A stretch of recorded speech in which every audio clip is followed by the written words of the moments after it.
السلام علیکم جی، میں ہوں ضیاء بلوچ۔ امید ہے آپ خیریت کی بہترین حالت میں ہوں گے۔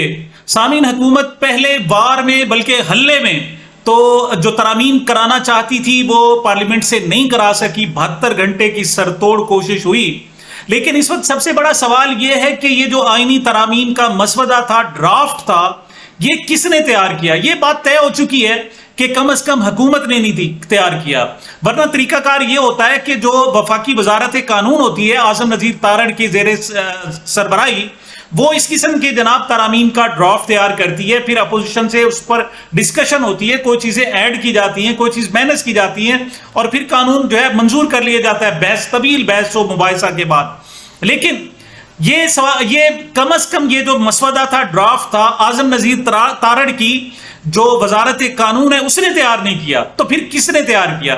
مختلف اشاروں کنایوں میں بات کی جاتی ہے، ان کے پاس اپنے پاس نہیں تھا۔ لیکن آج کی اس نشست میں میں نے آپ کو بتانا ہے کہ یہ کہاں سے تیار ہوا، کس نے اس میں معاونت کی، اور اس پر جناب جو پی ٹی آئی کا رد عمل ہے وہ کیا ہے، کتنا کمزور ہے۔ اور خاص طور پر میں نے بتانا ہے کہ پی ٹی آئی میں جناب اس وقت آستین کے سانپ ہیں۔ یہ پہلی مرتبہ میں آپ کو بتانے جا رہا ہوں کہ اگر پی ٹی آئی نے ان آستین کے سانپوں کو نہ مارا تو یہ بہت بڑا نقصان اٹھائے گی۔ یہ دو موضوعات ہیں جناب جن پر آج آپ سے بات کرنی ہے۔ اچھا، کہنے کو میں کہہ سکتا ہوں جناب کہ یہ جو آئینی مسودہ ہے یہ جناب جی ایچ کیو سے تیار ہوا، فوج نے تیار کر کے دیا، اور جناب ایون قاضی فائز عیسیٰ صاحب نے بھی اس حوالے سے معاونت کی۔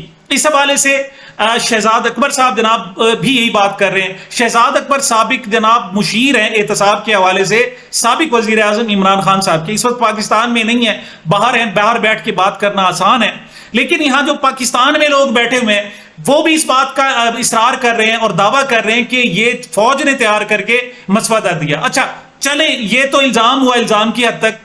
آگے جو وزیر دفاع ہیں وہ باقاعدہ اس بات پر اقرار کر رہے ہیں کہ جی واقعی فوج کی جناب رضامندی اور وہاں سے رائے ان پٹ جو ہے وہ شامل تھی۔ یہ کیا ہے؟ یہ جناب کہنے کو وہی بات کہ میں خود بھی کہہ سکتا ہوں، لیکن میں نے آپ کو یہ بات دکھانی ہے اور آپ کو سنانی ہے تاکہ عین الیقین ہو جائے۔ سب سے پہلے جناب کہ یہ مسودہ کہاں تیار ہوا؟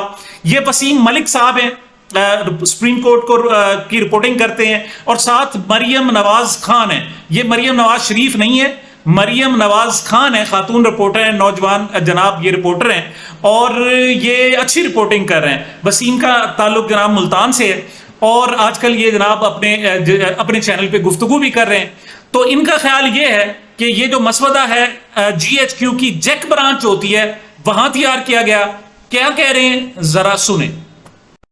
ناظرین، یہ جو وزیر قانون صاحب ہیں یا پھر اٹارنی جنرل ہیں، ان کو بھی مسودہ بنایا ملا۔ مسودہ جی ایچ کیو کے جیک برانچ نے بنایا، کراچی اور لاہور کے کچھ نامور وکلا تھے، ان سے یہ مسودہ بنوایا گیا، بڑے وکلا کے بچوں سے، اور پھر کوشش یہ تھی کہ کسی بھی سیاسی جماعت کو دکھائے بغیر یہ مسودہ منظور کروا لیا جائے، آئینی ترامیم پاس کروا لی جائیں کہ کسی بھی وقت کسی بھی شخص کو فوج کو بدنام کرنے کے الزام میں کیا ہو اٹھا لیا جائے، فوجی ٹرائل کیا جائے۔ آئین کے آرٹیکل 8 میں ترامیم، 199 میں ترامیم، جو گزشتہ رات ہم نے آپ کو بتا دیا تھا کہ اصل چیزیں جو ڈسکس ہو رہی ہیں، مولانا فضل الرحمان کا اس بات پر کوئی اختلاف نہیں، بلکہ وہ تو ان ترامیم کے موجد ہیں، وہ خود اس کی تجویز کر چکے ہیں، تو اصل یہ مدعا تھا۔ لیکن اب اس وقت کی صورتحال آپ کو بتاتے چلیں، فیصل واڈا صاحب نے میسیجنگ کر دیا، اسٹیبلشمنٹ کا پیغام حکومت کو پہنچا دیا۔ کسی نے ان سے سوال کیا کہ یہ آئینی ترامیم نہیں ہوئی تو کیا کہیں گے؟ انہوں نے کہا کہ یہ نکموں اور نالائکوں کی حکومت ہے، یہ پیچھے نکمے اور نالائک آ رہے ہیں، ان سے پوچھیں کہ انہوں نے کیا کیا ہے۔ اچھا، اہم بات یہ ہے کہ وزیر دفاع خواجہ آصف صاحب اس کو باقاعدہ جناب انڈورس کر رہے ہیں کہ واقعی کون سی غلط بات ہوئی ہے اگر جناب ہم نے جی ایچ کیو سے ان پٹ لی ہے۔ اچھا، یہ بڑا آسان ہے کہ جی چونکہ ان سے ریلیٹڈ چیزیں تھی لہٰذا ہم نے ان پٹ وہاں سے لے لی۔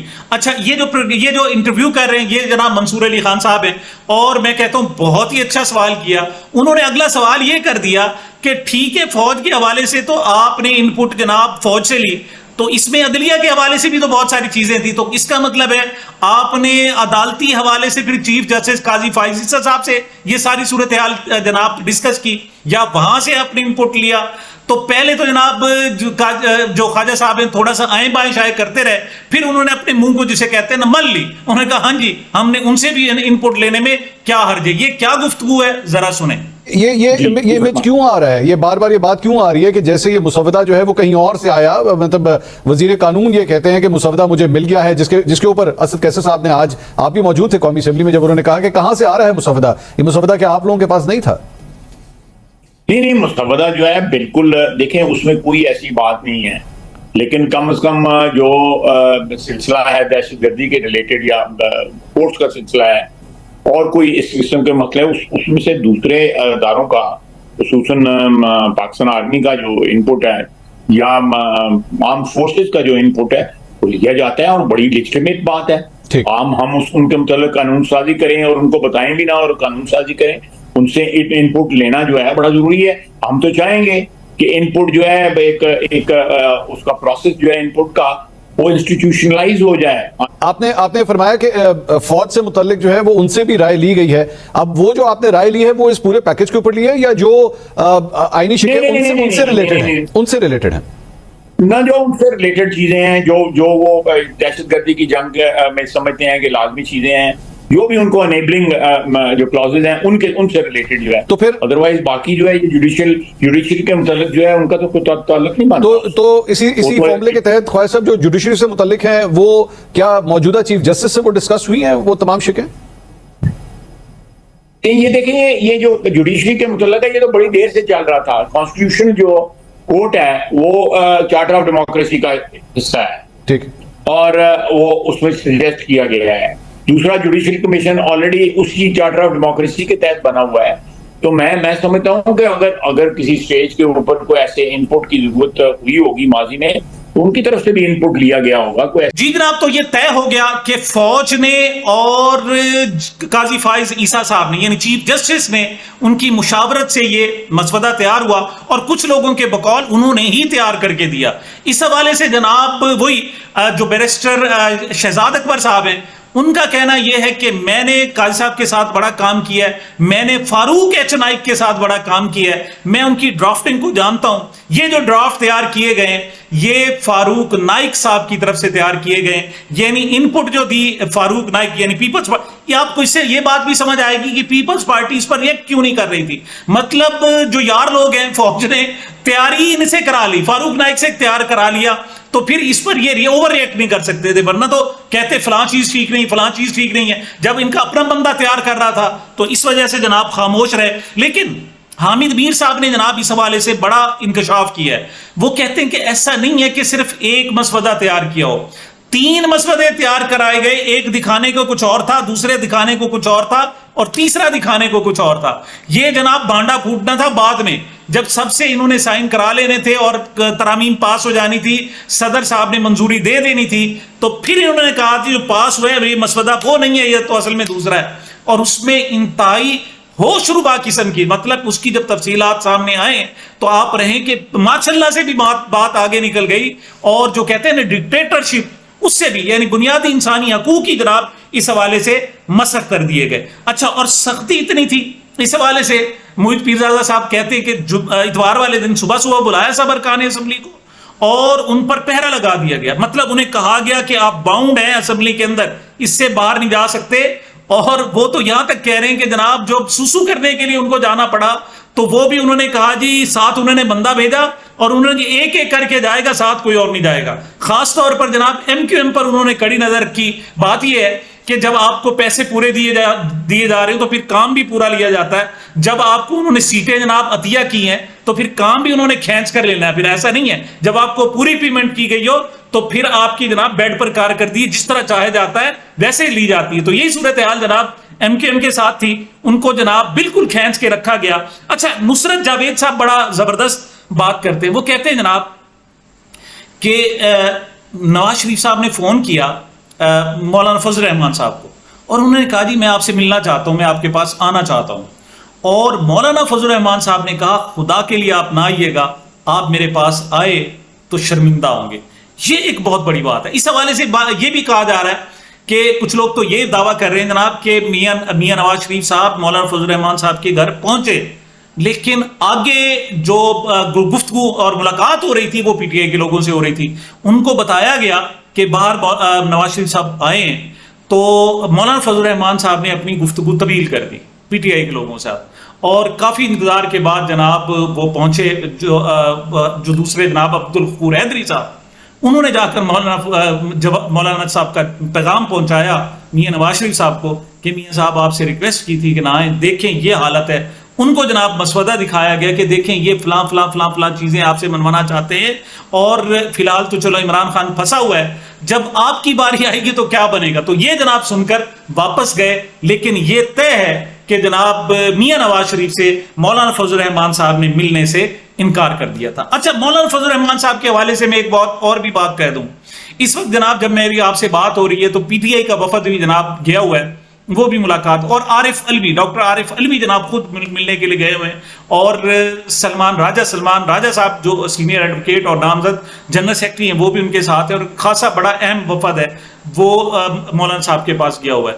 ایک بات یاد رکھیے گا کہ مولانا نے جتنا اس صورتحال میں خود کو کیش کرایا ہے شاید ہی کوئی کرا سکے، اور آپ یہ توقع رکھیں کہ مولانا جناب کوئی سٹینڈ لیں گے تو یہ بہت آپ کی غلط فہمی ہے. یہ انہوں نے سٹینڈ اس وجہ سے لے لیا کہ انہیں پتا تھا ان کی قیمت بڑھ سکتی ہے، اور فاروق نائک صاحب اور دیگر جناب وہ جو دوسرے جناب پیپلز پارٹی کے رہنما برملا کہہ رہے ہیں، وہ کہہ رہے ہیں جی مولانا مان جائے گا. اور میں آپ کو ذاتی طور پر بھی کہتا ہوں کہ مولانا جناب گورنمنٹ سے بھاگنے والے نہیں ہیں. اگر آپ نے کچھ زیادہ ان پر اعتماد کر لیا تو آپ کو وہ ایسی بری طریقے سے ماریں گے کہ آپ ساری زندگی شاید سنبھل بھی نہ سکو پی ٹی آئی کے لوگ. لہٰذا پی ٹی آئی کے لوگوں کے لیے بھی ضروری ہے کہ وہ جناب ذرا احتیاط کریں. اور کیا کریں؟ اب سوال پیدا ہوتا ہے کہ کیا کریں. جو پہلا کرنے کا کام میں آپ کو بتا رہا ہوں، انہوں نے دعویٰ کیا کہ ان کے 5 لوگ جناب غائب کر دیے گئے. رؤوف حسن صاحب نے باقاعدہ آ کر ایک جناب پوسٹ کی، ٹویٹ کی، گفتگو کی، اسی طریقے سے دیگر لوگوں نے بھی، کہ ان کے 5 لوگوں کو پنجاب ہاؤس میں رکھا ہوا ہے. اور کچھ لوگ کہتے ہیں کہ نہیں، یہ 5 لوگ نہیں ہیں بلکہ 7 لوگ ہیں. یہاں تک کہ جناب جو شیر افضل مروت صاحب ہیں انہوں نے تو ایک اور حیرت انگیز انکشاف کر دیا. انہوں نے یہاں تک کہہ دیا کہ 7 لوگ جناب غائب کیے گئے تھے، اور ان 7 لوگوں میں 2 لوگ وہ تھے پی ٹی آئی کے جو پاکستان سے باہر تھے، اور ان سے رابطہ ہوا، انہیں کہا گیا کہ بھائی آپ واپس نہ آئیں، لیکن وہ واپس آ گئے، اور پھر وہ پنجاب ہاؤس میں بھی چلے گئے، یا جہاں چھپایا گیا تھا وہاں چھپ بھی گئے. یہ کیا کہہ رہے ہیں؟ بڑی سخت اہم بات، خبر کے اندر کی جو خبر ہے وہ آپ ذرا سنیں. کیا کہہ رہے ہیں کہ وہ خود آئے، خود گئے، خود ان کے پاس ٹھہرے.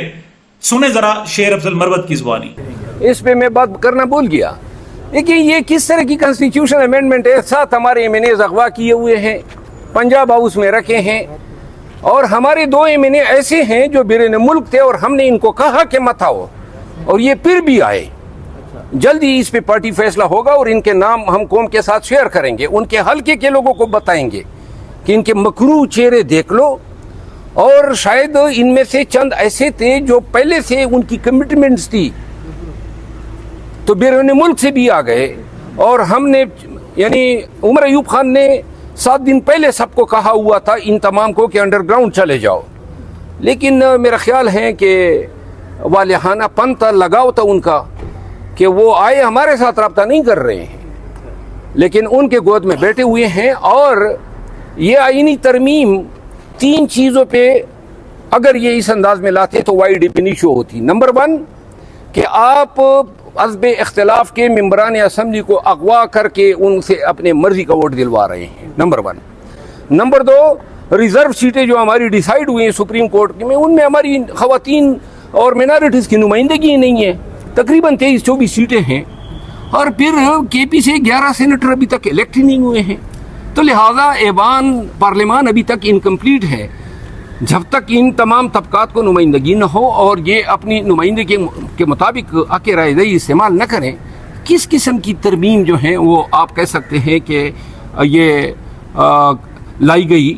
اور سب سے اہم بات، فارم 47 پہ جو لوگ منتخب ہو کر آئے ہیں ان کا کوئی حق نہیں ہے کہ وہ ووٹ استعمال کرے. تو لہٰذا اچھا جی، اب جب وہ خود آئے تو اس کا مطلب ہے آپ پر اعتماد انہوں نے نہیں کیا.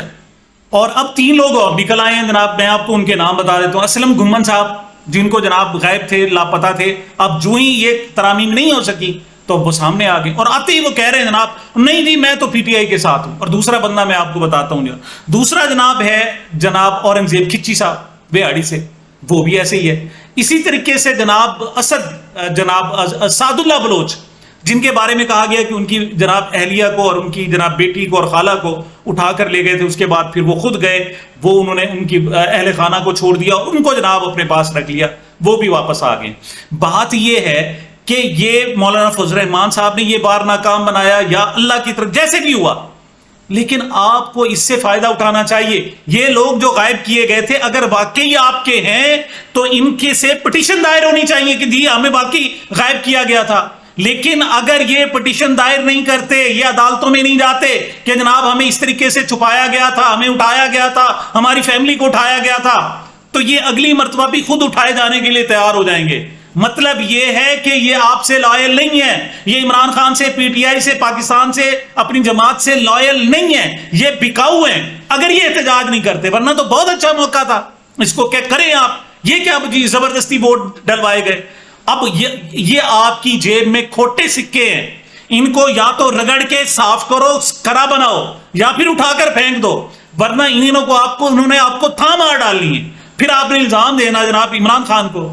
اور یہ جو بڑے جناب بڑکے لگا رہے ہیں نا مولا جٹ والے، ان کو بھی چاہیے بڑکے نہ لگائیں. یہ سب کو پتا ہے، یہ آپ 7 سال ہو گئے بڑکے لگا رہے ہیں. اب میں 2 بڑکے آپ کو سنانا چاہتا ہوں، ایک اسد کیسر صاحب کی اور دوسرے جناب جو علی امین گنڈا پور صاحب ہے، وزیر اعلیٰ خیبر پختونخوا، دونوں بڑکے مار رہے ہیں. حالانکہ ان کو بار بار وہ لوگ آ کے مارتے ہیں، اگلی مرو ان کے مار جناب. وہ کہتے ہیں نا، بڑا مشہور سا واقعہ ہے کہ کسی نے جناب آ کے تھپڑ مار دیا تو اس نے کہا مجھے نہ ماریو.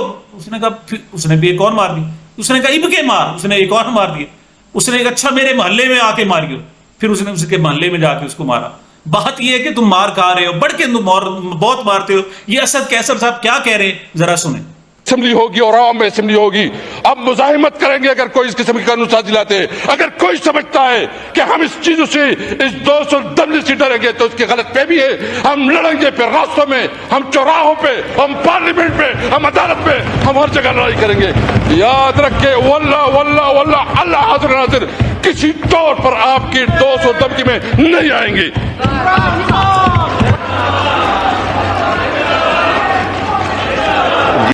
اچھا جی، یہی صورتحال ہے علی امین گنڈا پور صاحب کی ہے.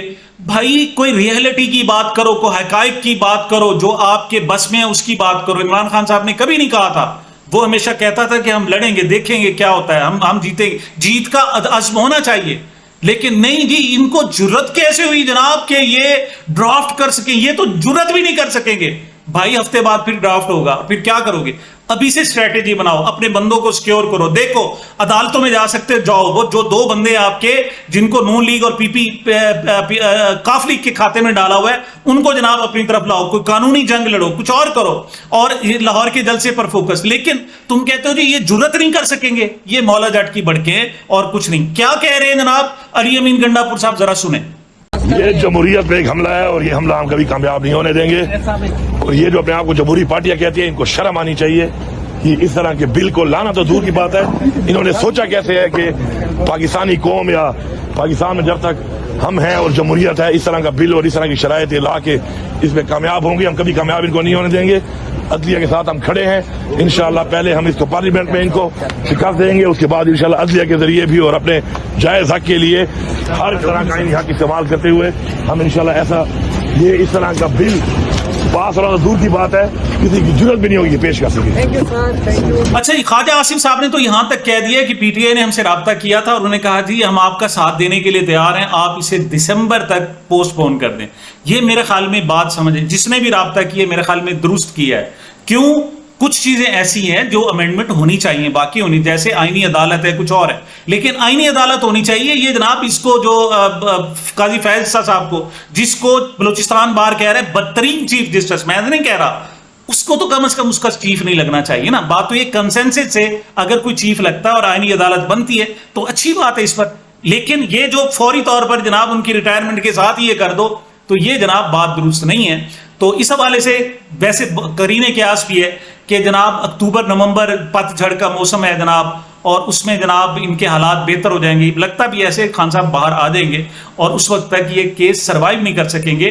اس لحاظ سے اگر کوئی امینڈمنٹ ہے تو بات کی جا سکتی ہے، لیکن جس طریقے سے بلڈوز کیا جا رہا ہے. اور دوسرا پہلو اس کا خواجہ آصف کا مطلب یہ ہے کہ آپ کے بہت سارے لوگ ہیں جو ہمارے جناب اقتدار میں، تو لہٰذا ان کو اپنی منجی تلے بھی ڈانگ پھیرنی چاہیے کہ ان کے ساتھ ہو کیا رہا ہے، یا ان کے ورکرز کیا کر رہے ہیں، یا عمران خان کے ساتھ کہیں دھوکہ تو نہیں کیا جا رہا، یا کیا معاملات کیے جا رہے ہیں. اس حوالے سے جناب میں آپ کو ایک اہم ترین گفتگو سنانا چاہتا ہوں. یہ زیغم خان صاحب کی ہے اور انہوں نے ایک ٹی وی چینل پہ جناب اپنے بیٹھ کے جناب اپنا تجزیہ پیش کیا, کمال کر دیا. عائشہ بخش تو جناب اس کے ساتھ تھیں, لیکن اس میں دو کردار ہیں, جو ایک تو حسن نثار صاحب ساتھ بیٹھے, آپ ان کے چہرے دیکھیں, یہ جو باتیں کر رہے ہیں یہی باتیں کبھی حسن نثار صاحب کہا کرتے تھے, لیکن جتنا کیلکولیٹو انداز میں زیغم خان صاحب کر رہے ہیں وہ کمال ہے. لیکن چہرہ دیکھنے والا ابصار عالم کا ہے, کہ ابصار عالم کس مطلب کیا شرمندگی ہے یار ان کے چہرے پر, کیا ہے, پہلے یہ دیکھیں پھر اس پر بات کرتے ہیں.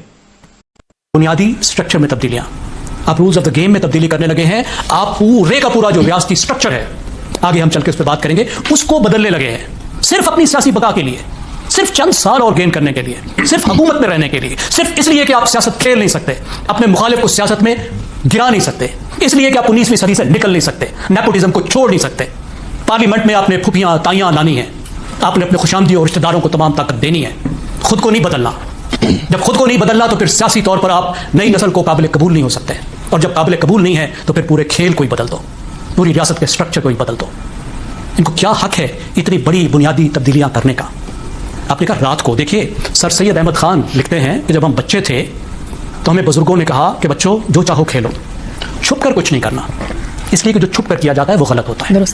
تو یہ ہمارے ریفارمر ہیں جو چھپ کے ریفارم کرتے ہیں, ماشاءاللہ. ریفارم ان کو رات کی تاریکی میں چاہیے, ریفارم خفیہ رکھنے ہیں انہوں نے. یہی آپ جسٹس سسٹم کا پورا سٹرکچر بدلنے لگے ہیں, تو یہ جو 3 آپ کے ساتھ پھر رہے ہیں وکیل, یہی تو جوڈیشل ایکسپرٹس نہیں ہے نا, ملک کی اور بھی کوئی جوڈیشل فرٹرنیٹی ہے نا. اور پھر آئین اور قانون صرف وکیلوں کا معاملہ تو نہیں ہوتا نا, عوام کا بھی تو معاملہ ہوتا ہے نا. آپ گورننس میں, آپ جمہوریت میں ٹرانسپیرنسی بھی لانا چاہتے ہیں. میرا نہیں خیال کہ یہ جو داؤ کھیلنے لگے تھے, اب ترمیموں کا مسودہ باہر آنے کے بعد یہ گیم چل سکتی ہے, اس لیے کہ ان کو ایک وکیل نہیں ملے گا سوائے اس کے جو انہوں نے بھرتی کیے ہوئے ہیں, جن کے مفادات, جن کی روزی روٹیوں سے وابستہ ہے. اس کے علاوہ کوئی ایک وکیل نہیں ملے گا جو بدے اتنے بڑے کھلواڑ کے ساتھ اتفاق کرے. پاکستان کی پوری وکلا کمیونٹی کھڑی ہو جائے گی اگر یہ اس کو آگے لے کر چلتے ہیں. بہانہ کیا ہے, کیسز ہیں. وزیر قانون کہتا ہے جی کوئی 61,000 کیسز اعلیٰ عدلیہ میں پڑے ہیں. بھائی صرف 61,000 کیسز اعلیٰ عدلیہ میں نہیں پڑے, 23 لاکھ کیسز نیچے کے کورٹس میں پڑے ہیں. کس لیے پڑے ہیں؟ کہ آپ پولیس کو ریفارم کرنے کو تیار نہیں, آپ مر جائیں گے, پولیس کو ریفارم نہیں کریں گے, کیونکہ پوری اشرافیہ نے اس کو استعمال کرنا ہے. آپ نظام تفتیش کو ٹھیک نہیں کریں گے, آپ پروسیکیوشن کو ٹھیک نہیں کریں گے, آپ لوور کورٹس کو, ڈسٹرکٹ کورٹس کو ٹھیک نہیں کریں گے, کیونکہ آپ کی ساری سیاست وہاں سے وابستہ ہے. جج تھوڑے پڑ گئے ہیں آپ کو. بھارت میں 34 جج ہیں, 5 گنا زیادہ آبادی, ان کو تو تھوڑے نہیں پڑے. 9 جج ہیں امریکہ میں, ان کو تو تھوڑے نہیں پڑے سپریم کورٹ کے. ٹھیک ہے زیغم صاحب, میں آپ کو یہی روکتی ہوں, آپ سے کنٹینیو کروں گی, ایک بریک لیتے ہیں, بریک سے واپس آئیں. بات وہی ہے جناب کہ ابصار عالم کے کبھی ضمیر نے کچوکا نہیں لگایا ہوگا کہ جناب اپنے آپ کو کبھی کسی زمانے میں کہا تھا بڑے جناب حق گو صحافی, اور اب آمریت کے سہولت کار, فوجیوں کے سہولت کار, نون لیگ کے جناب پیڈ ورکر کے طور پر, اور پیڈ جناب آپ حقوق بنان کبھی بن جاتے ہیں, کبھی صحافی بن جاتے ہیں. کوئی ضمیر نام کی کوئی چیز ہے؟ یہ کس طریقے سے جناب منہ نیچے کیے بیٹھے ہیں, مطلب کوئی شرم کی مقام ہوتی ہے. یہ ہوتا ہے کہ آپ جناب جا کر انٹیلیکچوئل انداز میں اور لاجیکلی آپ دوسروں کو شرمندہ کرتے ہیں. اس قسم کے لوگ چاہیے. یہ اصل میں جو پی ٹی آئی کا جناب جسے کہتے ہیں ایسٹس ہے, یہ وہ بیانیہ ہے جس کو پھر ریپلیس نہیں کیا جا سکتا. پھر لوگوں کو آپ چاہے گرفتار کریں, لاپتہ کریں, کچھ بھی کریں, آپ اس کا کچھ بگاڑ نہیں سکتے. میں سمجھتا ہوں کہ اس قسم کی باتیں ہونی چاہیے. یہ جناب جو مولا جٹ کا جناب فلم چلائی جا رہی ہے, یہ کسی طور پر درست نہیں ہے. سیریس ہونا چاہیے اور سیریس انداز میں معاملات کو آگے لے کر جانا چاہیے. سامعین, یہ میری اب تک کی گزارشات تھی. مجھے اپنے اس چینل کو اپنی محبت اور دعاؤں میں یاد رکھیے گا. ملتے ہیں چھوٹے سے وقفے کے بعد.